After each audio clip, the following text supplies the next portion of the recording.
हो, हळूहळू संपवलं सुद्धा. बघितलंस ना ललिता, मी नसतो ना तू उपाशी राहिली असतीस तू. हो बाय, इतकं वर्ष तुमच्यामुळे तर जेवायला खायला मिळतंय मला, नाही तर काय होतं. असं नव्हतं म्हणायचं. काय तुझं न खाण्याचं नाटक अजून किती दिवस चालणार आहे? काय मला माहिती नाही. त्या तुमची प्लेट. अगं मला पण भूक लागली आहे. तुम्ही बाहेर जाणं काहीतरी खा. त्या लोकांना वाटेल मी 2 प्लेट्स खाल्ल्या माहिती. त्यांना काय वाटायचं त्यांना वाटू दे. भरल्या पोटी उत्तम आयडिया येतात. आयडिया किती चांगल्या आल्या तरी त्या संपदापर्यंत पोहोचण्याच्या मार्गामध्ये वच्ची मावशी उभी आहे. म्हणजे आधी त्यांना पटवावं लागतं. फार कठीण काम आहे. तुझ्यासाठी काय कठीण आहे ललिता? हे झालंच, पण त्या वच्ची मावशीने जर समजलं संपदापर्यंत पोहोचण्याचा मी प्रयत्न करते तर सगळा खेळ हाणून पाडतील त्या. त्या पाखराचे पंख मोजणारी बाई ती. चल काय झालं? खाऊ दे ना.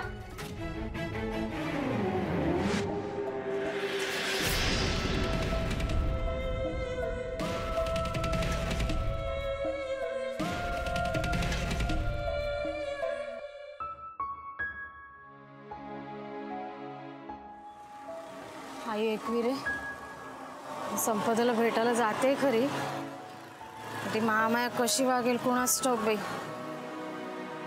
धक्के मारून बाहेर काढायला पण कमी करणार नाही. कोणाचं मुलायचं ठेवलं हिनं तर माझं ठेवणार आहे. आजी पण ना एक एक लफडं लावतात माझ्या मागे.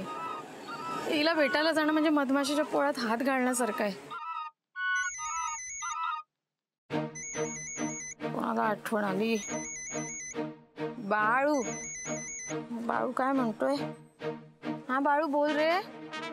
मावशी, नवीन डाव टाकलाय आमच्या बाईसाहेबांनी. म्हणजे? हो, त्या संपदाताईंची माफी मागणार आहेत. का? बघू बाई. काय नाही रे, नीलवर छाप पाडण्यासाठी नवीन नाटक उभं केलं असेल तुझ्या बाईसाहेबांनी. पण तुम्ही गाफील राहू नका. हो, याआधी मी तुम्हाला सांगितलं ना सगळं. हो, या बाईचा काही भरोसा नाही. हो, काहीही करतील त्या. त्यांच्या डोक्यात काहीतरी नवीन डाव शिजतोय. आला मोठा कालापाडचा बाप. ठेव आता फोन, मी जरा एक महत्वाच्या कामासाठी जाते. हा, नंतर बोलते तुझ्याशी. हो. बाई, आई, संपदाला भेटायचं म्हणजे तापलेल्या तव्यावर बसण्यासारखं आहे.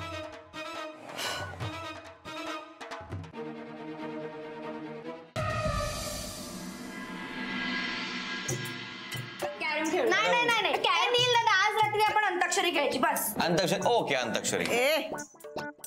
त्या अंताक्षरीला मराठीमध्ये गाण्याच्या भेंड्या म्हणतात ग. आई, मराठीत अंताक्षरी चालतं बर का. हा, एका अटीवर खेळूया अंताक्षरी, जर बाबा आमच्या ग्रुप मध्ये असतील तर. यस. तू काकालाच घे, कारण त्याला एकही गाणं येत नाही. अरे देवा. हो, माझ्या पार्टीत आजी, कारण तिला भरपूर गाणी येतात. हो, पण जिंकेल तीच पार्टी ज्या पार्टीत आई असेल, कारण आई एवढी गाणी कुणालाच येत नाही. तू कोणाच्या पार्टीत? माझ्या. आणि तू माझ्या पार्टीत.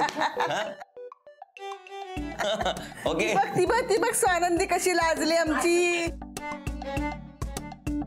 स्वानंदी बाई, तुम्हाला आजीने पकडलं बरं का. आई तू पण. हा, आणि आजी हुशारच आहे.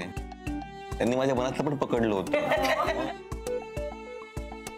त्यांच्यामुळे आमचं लग्न जमलं. आठवतं का ते टीव्ही बिघडल्याचं प्रकरण? अरे अनिता आणि हेमंत गेलेत कुठं नक्की? गोड आणायला म्हणून गेले.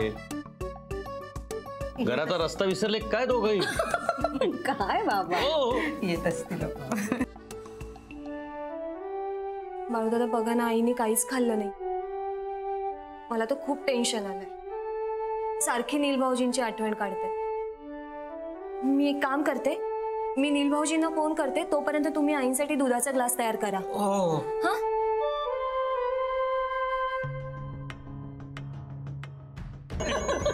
एक मिनिट. वहिनीचा फोन.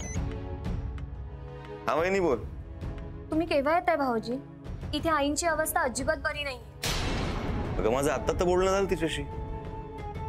त्या आजारी असल्याचं कधी सांगतात का आपल्याला? सकाळपासून त्यांनी काही खाल्लेलं नाहीये, ते माहितीये का तुम्हाला? नाही, हे नव्हतं माहित मला.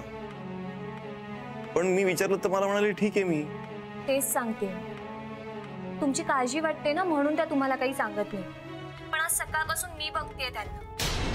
हे बघा, मी यांना पण फोन केलाय, ते येत आहेत लवकर. प्लीज तुम्हीही या लवकर. आता ना त्यांना तुमची गरज आहे. प्लीज या लवकर. हो, मी लगेच निघतो. हा, पोचतोच मी. तू तोपर्यंत सांभाळ. हा, हो. काय झालं नील? आईची तब्येत अचानक बिघडली. बापरे. पण असं अचानक काय झालं एकदम? हो, काय सगळं अंगावर काढते, दुर्लक्ष करते तब्येतीकडे, छोट्या छोट्या गोष्टी मनाला लावून घेते. मला निघावं लागेल, मी निघतो. मी पण येते. हा, नाही, तू थांब ना, तुझी गरज नाही यायची. थांब तू. अहो, आईंची तब्येत बरी नाही, माझं मन नाही लागणार इथे. प्लीज तिला घेऊन जा. तिला चैन नाही पडणार. जा आटूप लवकर. मी पटकन तयार होऊन येते. हा, ये. सावकाश. नाही तर असं करू, आपण दोघंही जाऊयात. कसं आहे, काही लागलं सवरलं तर बरं पडेल. आम्ही आलो की. हो. बाबा नाही, त्याची गरज नाहीये. तसं काही वाटलं तर मी तुम्हाला कळवेन ना, मग तुम्ही निघा. हा, स्वानंदी, लवकर चल. स्वामी, ललिताबाईंची तब्येत लवकर बरी होऊ देत.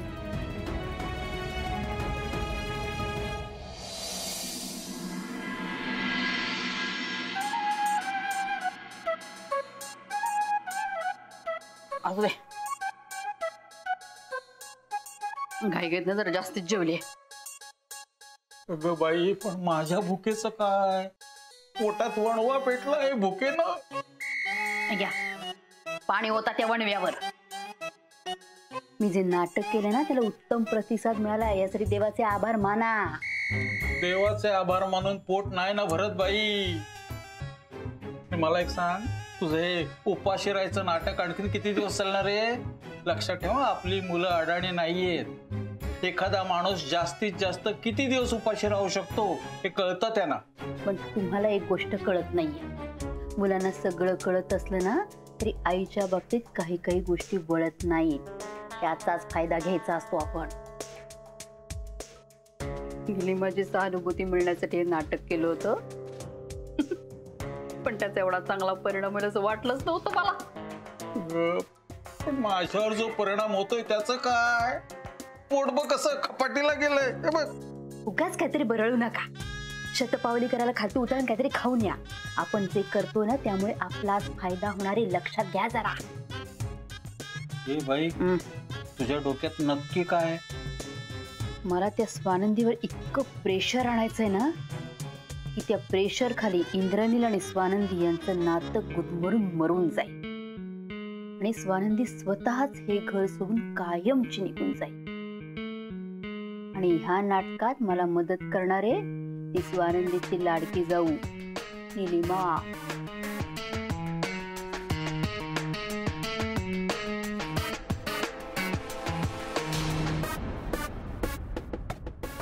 ललिता काकू, माझ्या माफीची एवढी काय पडली आहे तुम्हाला? माझ्या मनावर खूप ओझ आहे या सगळ्या गोष्टींचं. याआधी तुम्ही माझ्या बाबतीत खूप वेळा चुकला आहात, तेव्हा नाही आलं तुमच्या मनावर ओझ.